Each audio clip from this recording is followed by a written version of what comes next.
most people in Westminster, Kate, use disappearing messages on WhatsApp. So any correspondence between, let's say, Peter Mandelson and Morgan McSweeney, the Prime Minister's Chief of Staff, will long since have vanished into the ether. The Conservatives want more information released on Peter Mandelson and specifically the vetting process that was involved in his appointment to US Ambassador. Will they get it, though? That's the question. Let's ask Stephen Swinford, the political editor of The Times. Good morning. Good morning. So this is about the humble address procedure, and for people who are just tuning in or maybe don't know what this means, can you just give us a run through? What is a humble address? Will there be a vote today? It's a really amazing, anachronistic parliamentary thing where you can basically get files and information out of the government. It wasn't its intended vehicle back in the day, but it's kind of morphed into something where you can actually get hard information. And what's fascinating is the person that pioneered the use of the humble address in this way particularly was one Keir Starmer. When he was in opposition, he was very successful at getting information out of the government about a whole array of different subjects. So there will be some kind of vote, but it looks like there is no whip, so it's going to pass. The government has tabled an amendment to the humble address so that it limits what could come out on the grounds of national security and also if it creates international issues. And that is hugely contentious in its own right, because the Tories are saying that means you could stop information coming out that should be in the public domain. But either way, because the temper on the Labour backbenches is so bad, people are so angry, the government is going to have no choice but to release quite a lot of gear. And that, I mean, they have tabled this amendment, the government, which, as you say, narrows down the scope or attempts to narrow down the scope. How much information could be released? You know, if the government gets its way, for example, and they are going to release some information, but they will restrict it. Do we know what kinds of things? Because some people are talking about WhatsApp exchanges, for example. Would they be included?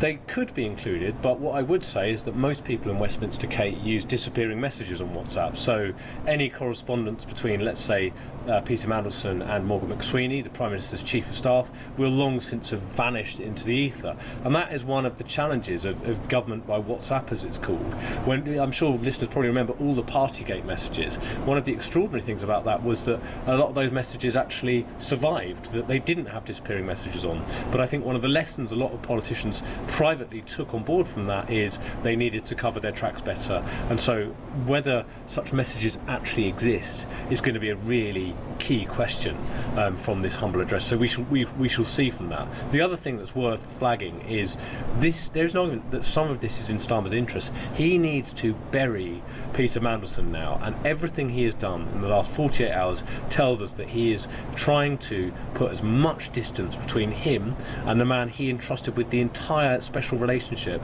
as he humanly can. You know, the cabinet readout yesterday was extraordinary. So he said he was gobsmacked by what had happened. He said he'd let the country down.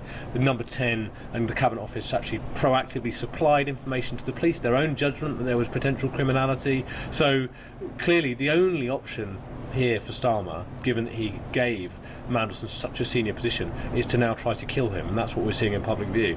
Yeah, I suppose you've got to wonder, if you are Keir Starmer, the risk involved, because if you are seeking to completely end the political career of Peter Mandelson, if it hasn't already been, you might also end up ending the political career of people close to you at the same time, potentially even Morgan McSweeney.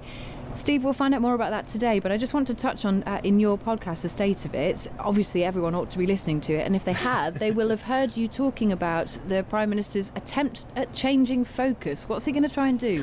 What he's going to try to do is he's going to have a speech on Thursday when he's going to talk about something called pride of place. And what is pride of place? It is the government investing billions, potentially tens of billions of pounds in local communities. Now, in a parallel universe where Mandelson wasn't the biggest story in British politics and will be the biggest story for the foreseeable, this was the tactic in Number 10. They wanted to show people they could deliver locally, that this was the key to turning around Keir Starmer's unpopularity. The problem now is there is no bandwidth.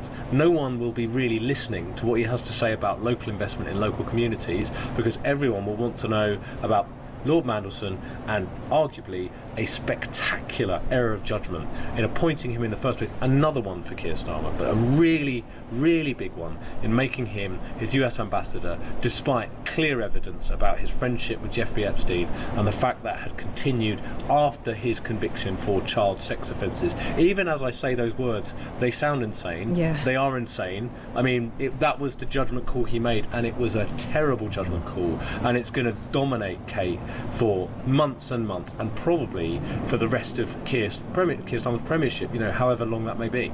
Yeah, I think that last point there, Steve, is a very pertinent one, however long that may be. Thank you, as ever. Great to get your insights in what's going to be another really busy day down there in Westminster. That is Stephen Swinford, the political editor of The Times.